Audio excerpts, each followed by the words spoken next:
반갑습니다. 골든마우스 인사드립니다.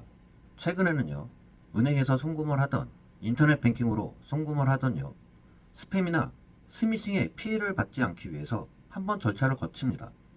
전화 권유로 송금을 하는 것인지 아닌지를 여부를 묻기도 하는데요. 그게 완전한 피해를 방지하는 대책은 아니지만 최소한의 절차라고도 할 수 있습니다. 또한 마찬가지로요, 기획부동산 사기로 땅을 사서 피해를 겪는 분들도 의외로 많습니다. 기획부동산에 파는 방법과 당하지 않는 기본적인 방법만 알아도 기획부동산한테 피해 보지 않습니다. 기획부동산의 특징 같은 경우는요, 몇 가지 좀 사례를 말씀드릴 수 있습니다. 대표적으로요, 지분을 매수하라고 권유를 합니다.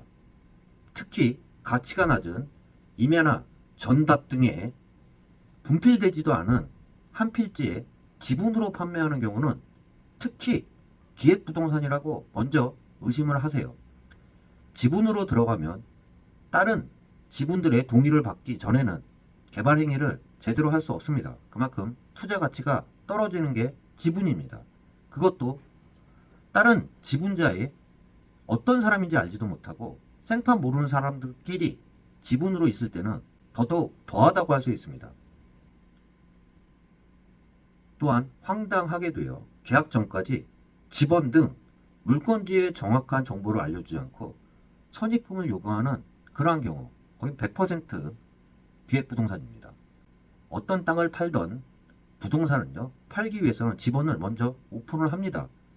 집원을 오픈을 하면 지적도, 등기부 등본, 토지이용 계획원, 여러 가지 서류를 바탕으로 검토를 한 상태에서 계약을 진행을 하는데 지번도 알려주지 않고 선입금을 요구하는 것은 거의 100%입니다. 또한 다 그렇지는 않지만 법인들이나 또한 산지 얼마 안 된 등기부 등본을 띄워보면 알잖아요.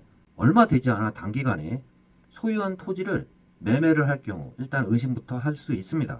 그리고 가장 속기 쉬운 그러한 방법 중에 하나가요, 본인의 팔고자 하는 토지 근처도 아닌 직접적인 개발 계획도 없는 개발 계획도를 갖고 다니면서 뜬구름 잡듯이 언젠가는 이루어질 것이라고 소개하면서 파는 토지 매수 같은 경우는 조심해야 되겠죠. 기획부동산이 주변의 개발 계획을 이야기하면요, 물건지 관할 시군구청에 직접 방문하거나 전화해서 토지 계획, 개발 계획 같은 경우는 확인할 수 있습니다. 특징을 말씀드리면 기획부동산에 친척이나 또한 가족, 친구들이 권유를 해서 피해받는 경우들이 특히 많습니다.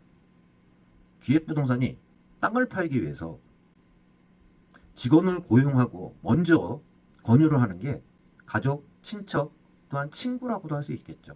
그렇기 때문에 가족들, 친척들, 친구들까지 피해를 받을 수 있는 게 기획부동산입니다.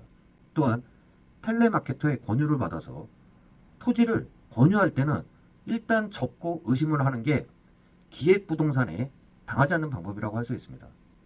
마지막으로 좀 이야기 드리는데요, 개발계획이 이미 쓴 투자 가치가 좋은 땅 같은 경우는요, 모르는 사람들한테 텔레마케팅을 통해서 남조운전 시키는 사람은 아무도 없습니다. 기본 참고하시길 바라겠습니다. 골든마우스였습니다.